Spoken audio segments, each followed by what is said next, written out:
To prepare for the Mountain of Exiles, you should bring potions, such as Kana's Breads, any event HP % potions, Mind Stimulants, Undiluted Int or Strength potions, and Warlord's Cry potions.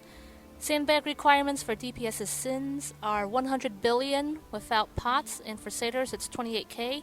Basically, if you can kill Roxy in Sirocco Raid, you are ready for the Mountain of Exiles. For the layout, you will have 3 dungeons at the start, 1 green dungeon, 1 blue cross dungeon, and 1 key. Defeating the key dungeon will unlock the last 2 dungeons. The green dungeon should be done first, and that should give you a 25% buff for the entire dungeons. The blue cross dungeon gives you a 35% buff, a tab function.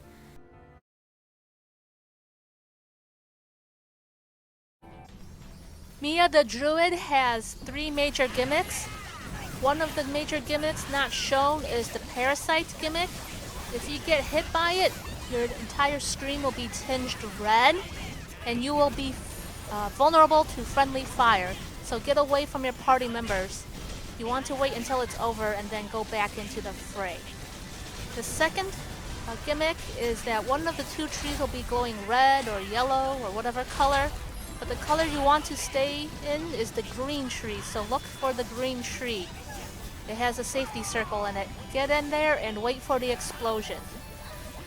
After the explosion, you can go and continue fighting her. The third gimmick is the shockwave.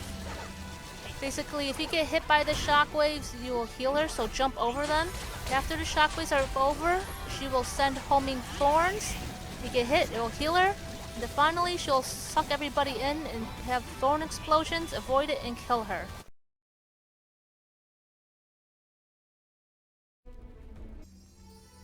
At the start of the fight with Kay the Watcher, you have to match symbols. Take the middle statue symbol and match it to the 4 in the corner.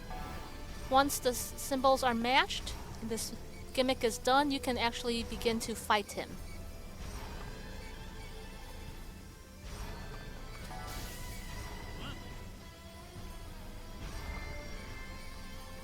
Once the fight starts, he will eventually go to his only gimmick with 5 circles of light and 2 statues on the left and right side. The 2 circles on the left will activate the statue on the left, so stand in them. And the 3 circles for the one on the right. After the statue is activated, you need to counter hit it. After the flash of light, if you do it successfully, the background will flash black. You need to do it twice. And then you go to the other side and do it again. Now this gimmick is very ping dependent on the counter hits. If you can't complete it, you'll just keep doing this pillar gimmick, so you can ignore it and continue DPSing him. If you do it correctly, you'll get a groggy, and there will be the 2 statues are now vulnerable. Kill the 2 statues and then finish him off.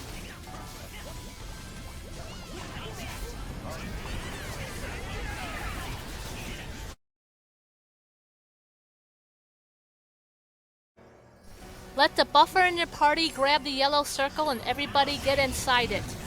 If you are outside the yellow circle, the butterflies will freeze you when they hit you. Otherwise, they disappear on the yellow circle. Continue fighting the boss while avoiding the ground AoEs. And eventually he'll do 2 gimmicks. One of the gimmicks will be calling grasshoppers. You'll notice when he throws in a bunch of purple orbs on the ground. Black Knight will come. This is the grasshopper one. Stay in the circle and you will not get hit by the grasshoppers. Continue fighting him, and his next major gimmick is run. Everybody will be in a big circle of light after the knockback and fade to black. The ones that don't have the aura stay in the circle, while the one who has the aura needs to block these yellow orbs from hitting the circle. If the circle disappears by getting hit too much, you will fail the gimmick. If all the non-circle party members exit the circle, you will fail the gimmick. The main job of the circle person is to look for purple circles and stand in those. He only stand into 2 of them before you get groggy. If it's successful, he'll say erg, and then you get to fight him for DPS times. Now here I show you how the gimmick fails. he'll say, please run, and then there'll be a knockdown and quick rebound.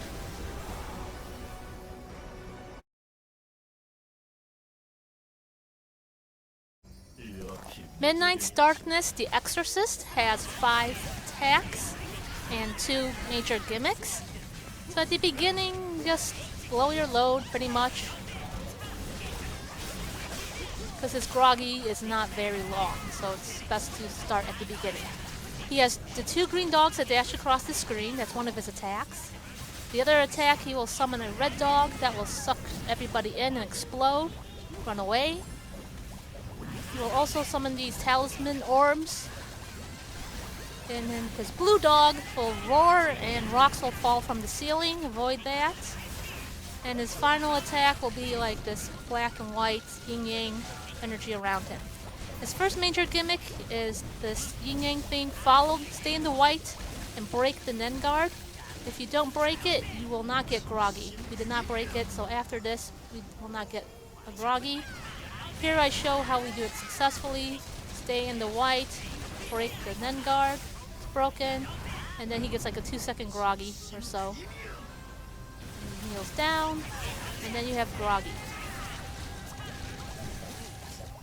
Now his second major gimmick are these yin-yang orbs, 2 on the left, 2 on the right. Grab it, and the opposites walk into each other. You need to do this before the red tornadoes collide. Be safe. And then continue DPSing him.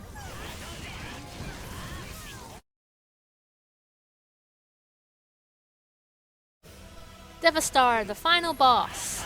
He has 2 phases. In the first phase, he has 1 major gimmick. Otherwise, he has a few attacks that are pretty obvious. Move out of the red, basically. So, do as much damage. If you bring him down to 70%, you can skip phase 1 and start phase 2. Here, if you get hit by this orb, you'll get entangled. If you don't want that one. Here, he shoots this beam, lasers. Move between the lasers. From here, here's his major gimmick. There'll be 9 circles. You want to stand in the ones that lit up. So this is basically a memory game. Remember the 4 circles that lit up and stand in it and do this 3 times and you will get groggy.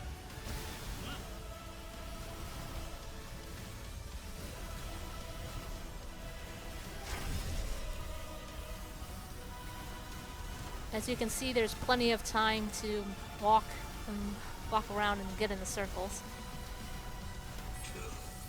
And groggy, yay!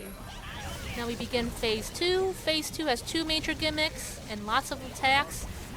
About 70% of the attacks are telegraphed, so stay out of the red.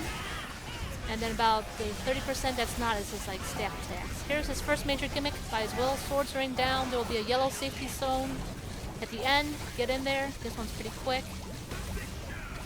And you're done. Basically, for safety, don't stand in front of them. And this orb homes on party members, so everybody should scatter. Here is the scepter attack. It starts rotating close to him and then rotates out. And this big attack, it really hurts. Get away from that as well. Now he should be doing his second gimmick, the Light of Apocalypse, shortly. Here it is. You want to stand at 6 o'clock. There's a nice hexagram circle that shows you where to stand. And if you just pretty much stand here, the ricochet will hit the crystals. If you somehow fail this gimmick, he'll suck everybody in and then explode you and bring you down to 1 HP. If there's one crystal left floating around, chase it by being ahead of it and let the ricochet kill that. You get this nice long groggy. So if he still lives, you continue fighting and do the same. And once he dies, you get loot. There it is, the loot. Which is like new talismans and more runes. And that's it for the end of the guide. And I'll see you all in Ozma Raid.